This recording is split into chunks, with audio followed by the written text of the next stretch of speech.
Hey, Marcy.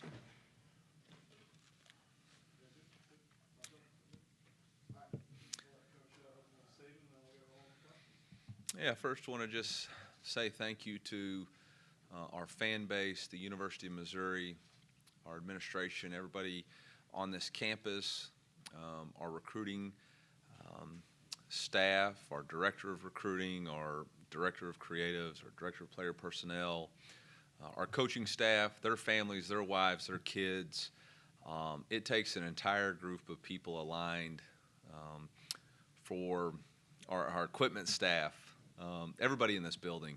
It takes a group of people aligned every single day to put their best foot forward in order to recruit. And we have a bunch of selfless people who are willing to do anything to sell the University of Missouri, and I'm really appreciative of all their hard work. And this day really is about them, putting a great product forward and welcoming a great new group of Mizzou football players to the Brotherhood. And we're very excited about what transpired today. You know, we had a top 25 recruiting class for the third time in 4 years. That only been done 2 times in the previous 20 years. We have 11 different signees rated 4-star or higher, which is the first time I think that's ever happened in Mizzou football history. We signed the #1 player from the state of Missouri, consensus 5-star, Williams Nawari. He is on several sites the #1 ranked player in the country. We're very excited about him. We also signed the #1 player in the state of Arkansas and the 51st player nationally in Courtney Crutchfield. We're also very excited about that one. We signed players from 9 different states. You know, we had 20 signees, 9 on offense, 9 on defense, and 2 that we classify as athletes that we'll put into a better position once they get on campus and the needs for what we have in the future take shape. We signed 3 defensive ends, 1 5-star, 2 4-star. We know in this league you have to win the line of scrimmage, and look forward to Williams, Elias, and Jalen Brown really being the future of D-line Zoo. Really felt strongly about our linebacker core, the guys that we were able to sign there with Nick Rodriguez and Brian Huff. Both of those guys are elite players. Both of those guys are going to come in and be able to contribute and find a role, whether that's through special teams. They both have great size and instincts, run well. Really excited about Nick's leadership capabilities. You know, we signed 2 4-star corners. We're graduating 2 elite corners at that position. We got to continue to bring depth. And very excited about Cameron Keys and Jaron Sensabaugh. I think they'll really help us. Aiden Glover, our quarterback, can't say enough positive things about him and what his development will be under Coach Moore and his offense. Wide receivers, NWO is strong. It's alive and well with Coach Peeler, with James Madison and Courtney Crutchfield, 2 guys that I think will come in and compete. Signed 4 offensive linemen, including the top-rated junior college offensive tackle and Javian Richardson. All of those guys will be here in January, which I think is very exciting for our program. It gives Coach Russell an opportunity to get his hands and our nutritionist Liz to get the proper nutrition into them. Coach Jones can start teaching the fundamentals and technique, give them a chance to play early. We'll have 7 of those guys be mid-year enrollees: Aiden Glover, Brian Huff, Talon Chandler, Ryan Yostis, Caleb Pye from Cameron Keys, and Javen Richardson will all be here, and we look forward to those guys getting started and integrating themselves into our brotherhood. So with that, I'll open it up for any questions that y'all might have. You mentioned Will. I know it was a tough process initially to get him. Can you kind of take us through the last 3 or 4 months since he committed to you guys and what that process was like, kind of fighting off other people? He's been an oak. I never once worried about it, not one time. Had constant communication with Williams, with his mom and his dad. Miss Chichi was awesome. You know, when we had in-home visits, everything was great. And I think Williams was, when he made his commitment in August, I don't think he ever even kind of wavered, contrary to what other people might have reported on Twitter. When you get a guy like him, and also several months ago, what does a player at that level do for the momentum of the entire class and bring the whole class together? Yeah, I think you look back on the entire season, that kind of started the positive momentum for our university, our program, our football season. Obviously, to get the consensus #1 player in the country to choose in August prior to any success that you've had on the football field was a huge momentum boost for us. And then, obviously, that momentum continued and carried out through the season. And appreciative to him and his family, for believing in us. And he did a really good job recruiting for us down the stretch right here, helping reaching out to guys and making sure they understood why he was coming here and the belief that he had in Coach Peoples and the belief that he has in our staff. Can you kind of walk us through the last week of recruitment, especially with the commitments of Keelan Lacey and Jared Sansenball, just a little people's radars, I think, but just what's the last week been like? I think I said in here, thank God for caffeine and private planes. I think there was a day last week within a 48-hour period, or I guess it would be a 36-hour period. I had 8 in-home visits or 8 visits out. Not all of them were in their homes, but coffees, lunch, schools, all the way from, a couple in Atlanta down to see Elias to Fort Lauderdale, back up to some other places that I can't speak on just yet. But, it's been busy. It's been really busy. When we got announced for the Cotton Bowl that night, Coach Moore, myself, and Coach Looper went into Keewan's home. They made some fantastic ribs and cowboy beans. It was delicious. And we ate and had a really good conversation and just felt like family. And I thought we had a really good opportunity there. It was going to be us and 2 other schools. One of those schools and their head coach came in that week on Thursday, and Keewan told us that he wasn't going to go on an official visit to that school, and that he was done and was going to have a decision within the week. And so we, felt pretty good about it. Continued to recruit him really hard, and we're very, very excited to get him. He's got electric speed, great vision, tough runner, just a dynamic football player with the ball in his hands. I think he sees an opportunity for us, with our team, with 2 seniors graduating, an opportunity to come in and earn playing time, and I think he will have more than enough talent to do that. Jaron was a guy that we recruited. I believe he came to the Florida game unofficially after he decommitted from a previous school. We were recruiting him really hard. I went into Innsworth Academy the day he went to his official visit to Tennessee, and knew that we were going to be in a really difficult fight there, but we had the last visit, and ultimately we were able to convince him that this is the best place for him. When you look around, anybody that follows us on social media sees the way these guys talk to each other and before they sign. How big of a part of modern recruiting is that kind of that buzz from the guys themselves? Yeah, I think momentum's key in a football game and in recruiting, and there's been a lot of positive momentum on social media in the last 72 hours or so, maybe more than that, really, last 10 days. And I think that, combined with the results of the season, combined with the accolades that our team has received, the Cody Schraders, the All-Americans, Luther Burdens, Chris Abrams-Drain, Javon Foster, Darius Robinson, all those guys getting postseason awards, I think has really created positive momentum for us. A couple guys that could play various spots. Where do you see Jude James and Austin Dendy kind of starting out at least? Yeah, both of those conversations with those guys were, let's see where we're at in spring, what are our biggest needs, and then we will plug you in right there. I think, Jude for us could play either the H position or linebacker nickel position. We feel like he could be a 4-team special teams guy as a freshman. I think he's got great athleticism. He plays safety in high school, played nickel at 7-on-7 camp here, and then plays like a H position. So there's a lot of flexibility for what he would be able to do for our program. And again, we want to see where our depth situation is coming out of spring. What's the quickest way for him to contribute? With Austin, he has versatility at both the running back position, wide receiver position, or in the secondary at the safety position. We play with 3 different safeties. So again, coming out of spring, where does the roster kind of settle in the next 14 to 21 days, where we at after spring practice, and then we'll plug Austin in. Very excited about his competitive nature. Him and his Courtney were state champions last year in basketball. He's a three-sport athlete at Pine Bluff, and so he is the definition of an athlete. When you look at and reflect on the board of 20 signees that you guys got today, what are some qualities that you think collectively that group is going to bring to your team?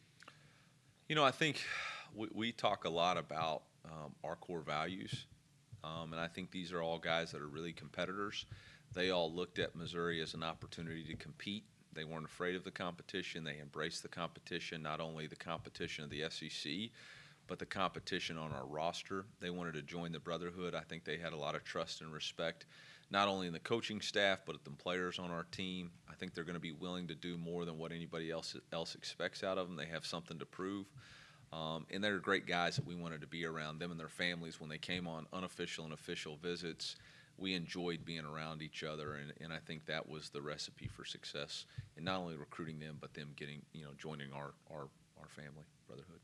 Coach, you've been around football your whole life. Have you Whole life. ever had this much fun these past few months, or even this December, even though it's been really busy for you? I told the team, I don't know, it might have been middle of October.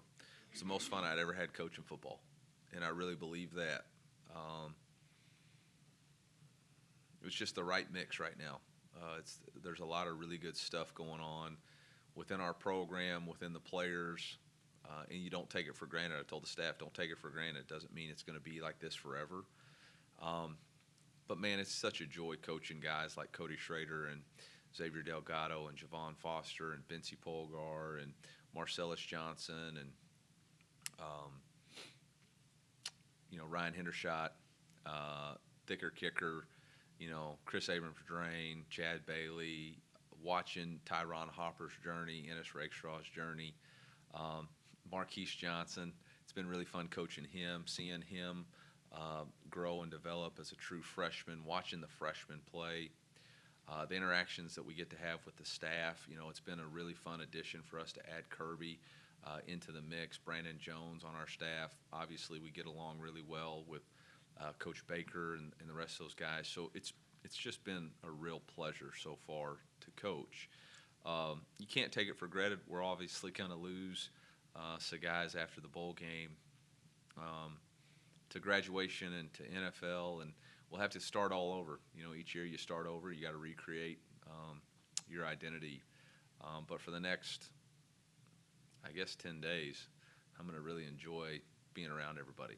Today we had practice and had a few reindeer games and played some dodgeball out there and just had a great time. So it's been a lot of fun, and again, core value number 4 for us is enjoy the journey.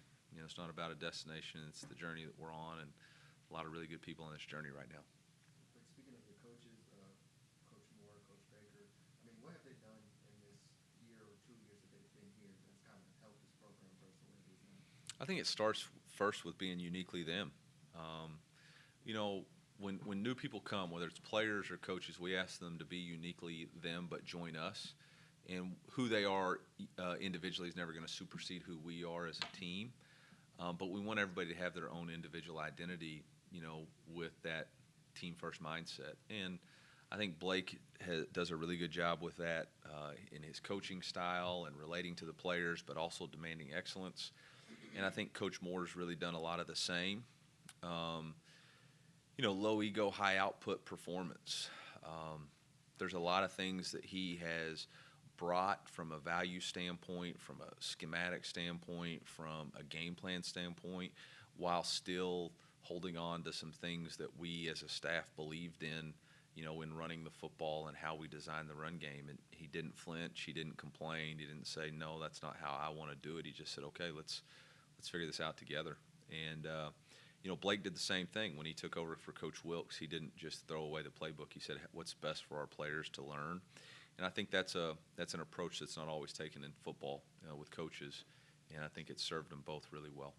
You said a couple weeks ago you hope to have an update on the future of those guys. Is there anything you can share on the situation? I'd probably just stay close to social media for the next 36 hours and 48 hours and see if we don't just release something. But, yeah, I mean, things change all the time in college football, so you never know. But I feel confident that they'll both call the plays in the bowl game. Have you found through the recruiting process that some of the examples you have of development of guys, whether it's a burden that everybody expects everything from him right away and he, gets better and better all the way to Cody Schrader, are those examples powerful when you're talking to recruits? And Yeah. others too. Yeah, I mean, I think recruiting comes down to selling what you've done in the past and what you believe you can do in the future. And anytime you can give a current demonstration of what you've done in the past and how you believe that will tie into somebody's future, I think it's always a positive thing. Great coaches have always been associated with great players in their past, and there's a long line of great players that our coaches have been able to coach. It's the same with the past that I've been associated with.